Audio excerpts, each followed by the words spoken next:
오늘 함께 보실 하나님의 말씀은 우리 예레미야서 우리 20장 14절부터 18절입니다. 제가 가진 성경 구약 1083면에 있습니다.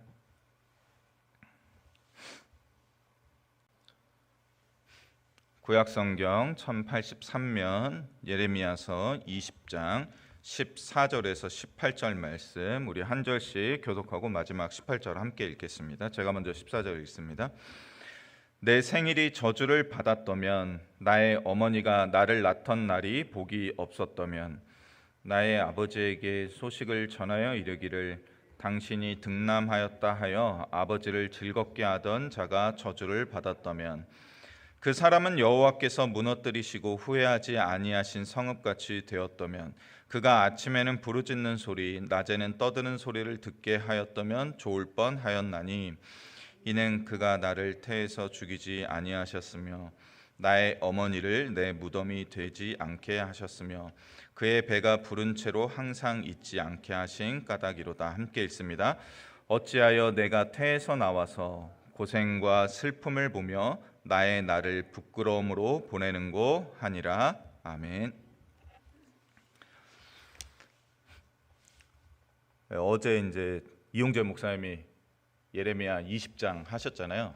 본문을 읽는데 제가 조마조마했습니다. 제가 오늘 본문을 오래전에 요거 설교해야지 하고 있었는데 혹시 설교가 겹치면 제가 또 다시 준비해야 되고, 근데 딱 앞절까지 하셨더라고요. 그래서 제가 어제 이어서 이렇게 후속으로 설교한다고 생각하시고 들어주시면 좋을 것 같습니다.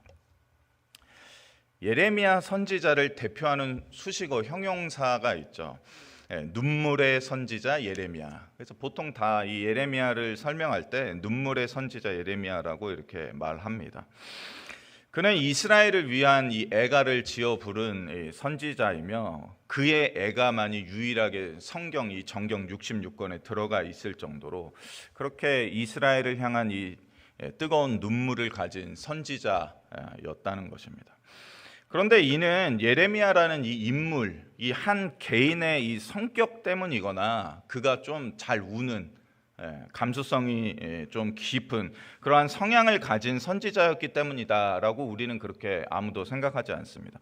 왜냐하면 우리는 예레미야가 살았던 그 시대에 매우 독특한 그 유일무이한, 즉 이스라엘이 북이스라엘뿐만 아니라 남유다까지 이제 곧 멸망을 당하게 되는, 즉 그래야 해서 한 나라와 국가 전체가 이 세상에서 그냥 사라져 버리는 그러한 그들의 시대적 상황, 이 국가의 중차대한 이 위기에 맞닥뜨린 이 예레미야가 살았던 그 시대를 우리가 잘 알고 있기 때문이죠.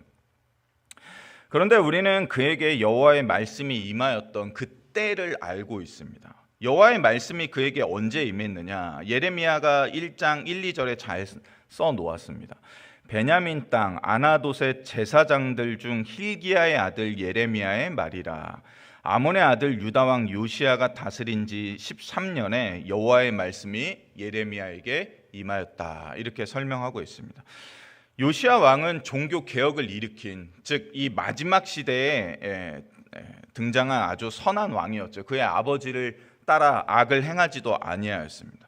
그가 다행히 13년 이 나라를 잘 통치하고 종교개혁을 일으키고 여러 가지 이 이스라엘 사회를, 유다 사회를 하나님 앞으로 본격적으로 돌리기 시작한 때에 하나님의 말씀이 예레미야에게 임하였습니다. 참 좋은 징조 아닙니까? 시대도 좋고 종교개혁도 일어나고 뭔가 부흥이 있을 것 같은데, 근데 놀랍게도 그 부흥은 오래가지 못하였다는 것입니다. 예레미야는 그때로부터 요시야의 아들 유다왕 여호야김 시대부터 요시야의 아들 유다왕 시드기야의 11년 말까지 예루살렘이 사로잡혀 가기까지 남유다의 선지자로 사역하였는데, 그의 이 마지막 사역의 때에는 점차적으로 이 나라가 기울어서 이제 더 이상 일으켜 세울 수 없는 지경에 이르는, 즉 이제 멸망밖에 남아있지 않은 그 시대에 예레미야는 선지자로서의 사역을 했다는 것입니다. 즉 예레미야 선지자는 더 이상 메시지를 선포한다고 해서 구원받을 가망이나 여지가 어느 하나 남아있지 않은 상황에서 선지자로 부름받아서 무려 40년 동안 이스라엘을 향하여서 그가 전한 메시지의 주요 키워드가 무엇입니까? 자기 민족과 자기 조국의 멸망이었습니다. 그것을 오래도록 선포해야만은, 즉 누구라도 감당하기 어려운, 또 감당하기 죽어도 싫은 그런 일에 부름받았다는 것입니다. 제가 만약 담임 목회자인데 여기 마지막에 이제 주일 설교를 하는데, 여러분 안타깝게도 이제 제가 오늘 설교하는 마지막 날입니다. 그렇게 설교할 뿐만 아니라 그리고 우리 교회도 이제 오늘로 문 닫아야 됩니다. 이렇게 말한다고 생각해 보십시오. 담임 목회자로서 정말로 죽어도 하기 싫은, 죽어도 올라가기 싫은 그러한 강단 아니겠습니까? 그런데 실제로 남유다에 그러한 일이 벌어졌고 지금도 그러한 일이 많은 교회에서 일어나고 있습니다. 뿐만 아니라 예레미야가 그렇게 비명과도 같이 절규와도 같이 외치면서 유다의 지도자들뿐만 아니라 백성들에게도 하나님의 메시지를 아주 사심 없이 정확하게 전하였음에도 불구하고 그의 메시지를 들은 자들이 가슴을 치며 이 옷을 찢으며 회개의 자리로 나오는 것이 아니라 그의 메시지를 멸시하며 그를 학대한다는 것입니다. 네가 어떻게 그런 말을 할 수 있냐? 우리나라가 망한다고? 그런 일은, 우리 교회가 망하는 일은 없어, 이러면서 예레미야를 멸시하고 그를 학대했다는 것입니다. 즉 예레미야는 아무리 메시지를 전한다 하더라도 그들에게서 어떠한 회개 반응도, 그 어떠한 변화도 단 하나 기대할 수 없으리라는 것을 그 선지자 본인이 너무나 잘 알고 있었다는 것이죠. 그랬기 때문에 그는 유다와 예루살렘을 향한 애가를 지어 부를 수밖에 없었던 것이었을 것입니다. 우리는 예레미야의 이러한 슬픔과 그의 눈물을 볼 때 떠오르는 한 명의 인물이 있죠. 즉 유월절을 맞아 마지막으로 예루살렘을 향하여 올라가셨던 그 예수님께서 보이셨던 우리 주님께서 흘리신 눈물을 자연스럽게 떠올리게 됩니다. 누가복음이 이에 대해서 잘 기록했습니다. 예수께서 가까이 오사 성을 보시고 우시며 이르시되 너도 오늘 평화에 관한 일을 알았더라면 좋을 뻔하였거니와 지금 내 눈에 숨겨졌도다. 날이 이를지라 내 원수들이 토둔을 쌓고 너를 둘러 사면으로 가두고 또 너와 및 그 가운데 있는 내 자식들을 땅에 메어치며 돌 하나도 돌 위에 남기지 아니하리니 이는 내가 보살핌 받는 날을 알지 못함을 인함이니라 하시니라 하면서 오셨던 예수님을 떠올리게 됩니다. 그런데 오늘 우리가 읽었던 이 예레미야 20장 이 본문을 보면 예레미야는 좀 심각한 상황에 빠진 것처럼 그렇게 우리가 본다는 것입니다. 그는 이제 유다와 예루살렘을 향한 애통이 아니라 자기 자신에 대해서, 즉 자기가 태어난 날에 대해서 심한 한탄과 함께 저주하는 말들을 늘어놓는 본문을 우리가 대하게 되죠. 20장 14절 15절만 제가 다시 읽어드리겠습니다. 내 생일이 저주를 받았다면, 나의 어머니가 나를 낳던 날이 복이 없었다면, 나의 아버지에게 소식을 전하여 이르기를 당신이 득남하였다 하여 아버지를 즐겁게 하던 자가 저주를 받았다면, 이렇게 말하고 있죠. 우리는 그냥 성경을 어떤 때는 그냥 쑥 읽기 때문에 이게 그렇게 와닿지 않을 때도 있지만 동양 문화권, 특별히 이 유교 문화권에서 자란 한국인이라면 저도 어릴 적부터 자주 듣던 말이 하나 있는데 신체 발부 수지 부모라, 이런 말이 있지 않습니까? 즉 뭔가 머리털 이 살갗은 부모에게 받았으니 감히 훼손하지 않는다 그래갖고 상투를, 머리칼조차도 자르는 것을 굉장히 불효로 여기고 치욕스럽게 여겼던 우리 조상들의 그 문화권 안에서 우리가 배우고 자라왔지 않습니까? 그러하기 때문에 이러한 우리들에게 있어서 자녀가 자기 태어난 날을 저주하고 있는, 이러한 한탄하고 있는 이러한 꼴을 본다면, 식탁에 밥을 차려놓고 자녀들과 밥을 먹고 있는데 엄마는 날 왜 낳았어? 이러려고 나 낳았어? 이런 말을 하고 있는 걸 볼 때 부모된 입장에서 아유 너 진짜 말 잘한다, 아유 그런 말 할 수 있지 할 부모는 아무도 없다는 것입니다. 제가 예전에 교회 사역을 할 때 그 교회에는 이제 1층에서 주중에 유치원을 하고 있었어요. 유치원 아이들 뭐 어리잖아요. 뭐 5살, 6살, 7살 되는데 걔네들이 얼마나 행복하게 하루하루 보냅니까? 근데 그중에 남자아이, 뭐 많이 됐어도 6살 정도 돼 보이는 남자아이가 그 유치원을 빠져나오면서 엄마한테 하는 말이 이게 다 엄마 때문이야 이러더라고요. 엄마가 얼마나 열이 받았는지 한마디 대꾸를 안 하더라고요. 우리는 그러하기 때문에 이 예레미야 선지자의 이러한 말이 어떠한 말인지를 잘 이해한다는 것입니다. 특별히 서양 문화권에서는 이 말에 대해서 이해를 잘 못하는데 동양 문화권은 이것이 얼마나 극심한 불효인지, 얼마나 잘못된 언행을, 말들을 늘어놓고 있는 것인지 잘 알고 있다는 것이죠. 특히 예레미야는 그가 선지자 소명을 받을 때부터 여호와 하나님으로부터 들은 특별한 이 메시지가 있습니다. 예레미야 1장 5절에 나와 있는데, 내가 너를 모태에 짓기 전에 너를 알았고 내가 배에서 나오기 전에 너를 성별하였고 너를 여러 나라의 선지자로 세웠다. 즉 태어나서 아유 잘 자라네, 아유 말 잘하네, 아유 하나님 잘 의지하네, 나만 바라보네, 아 너는 선지자감이다, 이렇게 한 게 아니라 모태에 짓기 전부터, 즉 창세로부터 하나님의 오랜 섭리와 계획 가운데 예레미야를 성별화해서 그 수많은 수천만의 이스라엘 백성 중에 단 한 명을 성별하여서 이 가장 어려운 시기에 하나님은 너는 나의 메신저가 돼야 된다 하고 성별하여서 구별하였던, 그래서 하나님의 선지자로 세운 자가 바로 예레미야입니다. 그런데 그가 지금 이렇게 자신의 태어난 날을 저주하는 것은 다만 부모님에 대한 불효로 그치는 게 아니라는 것입니다. 이는 그를 모태 이전에 그의 어머니의 배에서 출생하기 전부터 아득히 오래 전에 하나님께서 그를 선지자의, 여러 나라의 선지자로 세우기로 작정한 여호와께 대한 원망처럼도 여겨진다는 것입니다.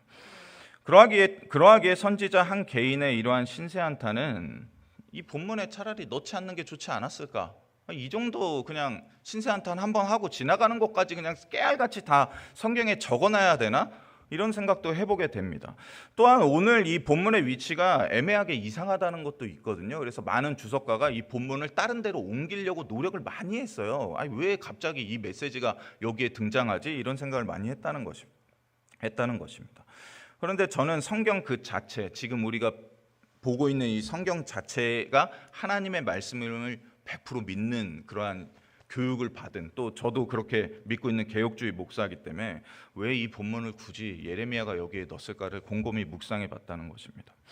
그냥 신세한탄처럼 보이는, 그냥 지나가는 말로 내뱉었던 이 말들을 굳이 다 새겨 넣은 것인지, 왜 그러한 것인지를 생각해 봤다는 것이죠. 근데 오늘 본문을 읽어보면 우리는 오래전에 이와 비슷한 말을 했던 한 구약의 인물을 떠올리게 되는데, 그는 욥입니다. 욥이 욥기 3장에 이와 비슷하게 자기의 태어난 날을 저주했죠. 그러나 욥과 예레미야는 조금 다른 양상을 보여주고 있습니다. 욥은 도저히 풀리지 않는, 즉 자신에게 이 쏟아져 내리는 하나님의 진노와 저주, 이 고통스러운 일이 왜 나에게 일어난 것인지 알려달라는 그 처절한 몸부림 가운데 자기의 생일을 저주했다면, 예레미야에게 있어서는 자신의 태어난 날과, 특히 여기에 나오는 이 저주의 대상이 예레미야 자신뿐만 아니라 자신의 태어난 날을 자기의 아버지에게 전하였던 그 메신저에 대한 저주도 같이 포함되어 있거든요. 즉 한 생명이 태어난 날, 즉 생일이라는 것은 우리가 알듯이 누구에게도 저주가 되어서는 안 되죠. 너 같은 거는 태어나지 말았어야 돼. 혹시 자녀에게 이런 말 하신 적 있습니까? 없으시죠? 이런 말 했다면 깊이 사과해야 됩니다. 많은 드라마나 뭐 영화 같은 데서 사용되긴 하지만 너 같은 것은 낳지 말았어야 돼 라는 말은 절대 해서는 안 되는 말인 것이죠. 그러하기 때문에 나 같은 거는 태어나지 말았어야 돼, 내 생일은 저주받은 날이야 라고 말하는 것도 당연히 합당하지 않습니다. 오히려 한 생명이 태어난 소식은 참으로 기쁜 소식이죠. 특별히 당신의 아내가 지금 건강한 아이를 등남하였습니다. 딸이 아니라 아들을 낳았다는 이 소식은 한 가정에 있어서 고대 근동으로부터 지금까지도 가장 크며 좋은 소식 아닙니까? 그러하기 때문에 이러한 메시지를 전하는 메신저 또한 저주받아서는 아니 되는 것이죠. 등남했어? 너 왜 그런 걸 나한테 전해? 너 일로 와. 너 그냥 모가지를 매야 되겠어. 너 여기서 사형해야 되겠어 라고 우리는 상상할 수 없다는 것입니다. 그런데 예레미야 선지자는 이 둘 모두를 지금 저주하고 있는 것이죠. 그래서 우리는 이를 통해서 예레미야 선지자가 지금 겪고 있는 그 시대의 아이러니, 이 혼란한 시대의 아이러니를 깨닫게 되는 것입니다. 이는 무엇이냐면 가장 축복받은 날과 가장 축복받은 그 소식조차도 저주의 날이 되며 저주의 소식이 되는 시대를 예레미야는 살아가고 있었다는 것입니다. 얼마나 불행합니까? 조국의 멸망과 심판, 그리고 바벨론 포로 생활에 대해서 끊임없이 전해야만 하는 하나님의 메신저로서의 예레미야의 이 존재 자체는 그의 사역 내내 유다인들에게는 저주 중의 저주, 역병 중에 가장 큰 역병처럼 여겨졌다는 것을 이 예레미야의 이 신세 한탄을 통해서 우리는 깨닫게 되는 것이죠. 그런데 이 다음이 중요합니다. 놀랍게도 이 구절을 여기에다 삽입한 이유가 있는 것이죠. 이렇게 자신의 태어난 날을 저주하던 예레미야 선지자는 저 같았으면 이제 더 이상은 못하겠습니다. 이제 여기서 그만하겠습니다. 이 앞에까지 딱 20장 13절까지 전하고 나는 딱 매듭 짓겠습니다. 왜냐하면 20장 13절의 메시지가 그래도 아주 잘 봉합됐거든요. 어제 우리가 보셨죠? 제가 한번 다시 읽어드리겠습니다. 여호와께 노래하라. 너희는 여호와를 찬양하라. 가난한 자의 생명을 행악자의 손에서 구원하셨습니다. 여기서 끝내도 될 것 같지 않습니까? 하나님 이제 됐어요. 이제 그만합시다. 나 못 해먹겠어요. 가서 또 뭘 전하라고요. 이렇게 할 수도 있을 것 같은데, 그리고 예레미야는 자기만큼은 더 잘 살고 더 풍족하게 살 수 있는 길이 있었습니다.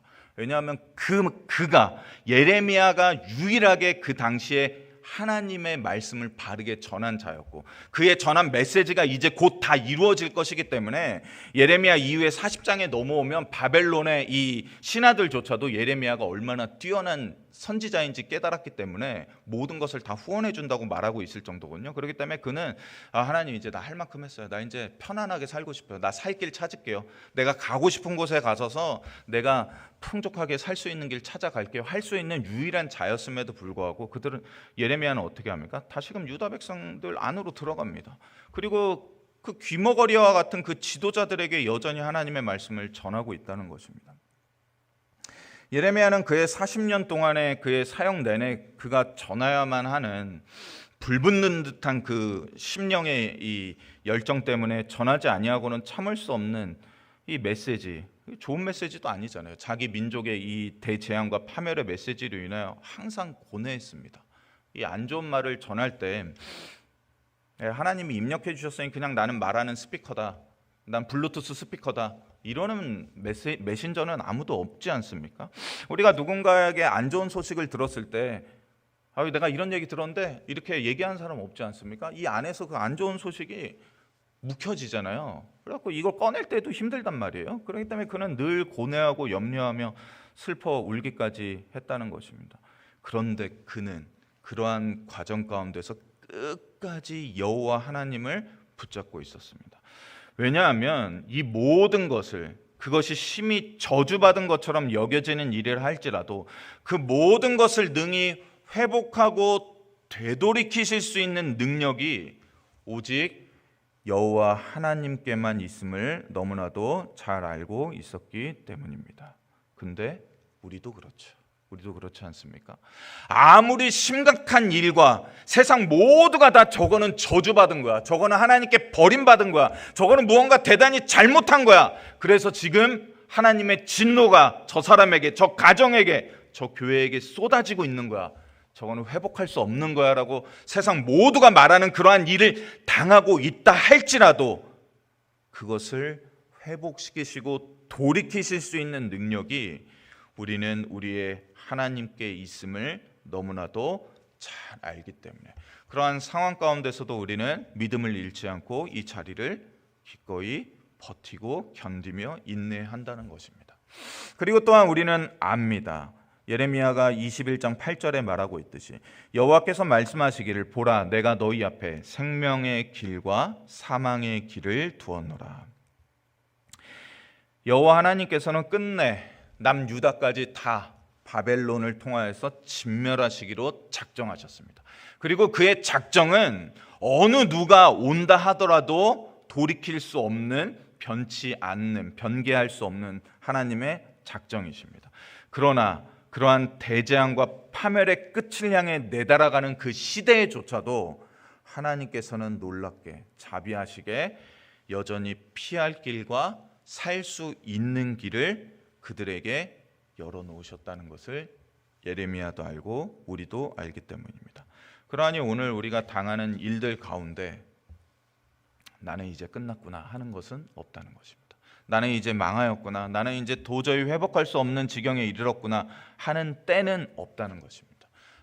지금이라도 하나님께서 우리를, 나를, 우리의 가정을, 우리의 자녀를 회복시키시고 그들을 위하여, 나를 위하여 살 길을 열어두셨구나. 그 살 길을 나에게 보여주시옵소서. 그 살 길을 내가 선택할 수 있도록, 나의 자녀가 선택할 수 있도록, 우리의 교회가 바르게 선택할 수 있도록 우리에게 영적 분별력과 지혜를 주시옵소서 기도한다는 것입니다.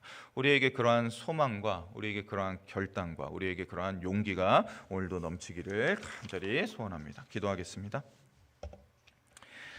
하나님 아버지, 우리가 당한 일들로 인하여서 우리의 입에서 한탄과 한숨이 흘러나옵니까?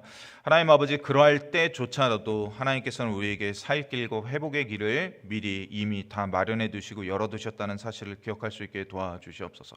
그러니 오늘이라도 좋은 선택을 할 수 있게 도와주시옵소서. 오늘이라도 우리의 참 행복을 위하여 열어두신 그 선한 길, 좋은 길을 우리가 선택할 수 있게 도와주시옵소서.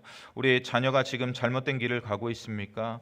우리의 가정이, 우리의 사업장이, 우리의 일터가, 또 우리 교회가 잘못된 길을 가고 있습니까? 그렇다면 다시금 우리를 되도록이시고 우리를 회복시켜 주시옵소서.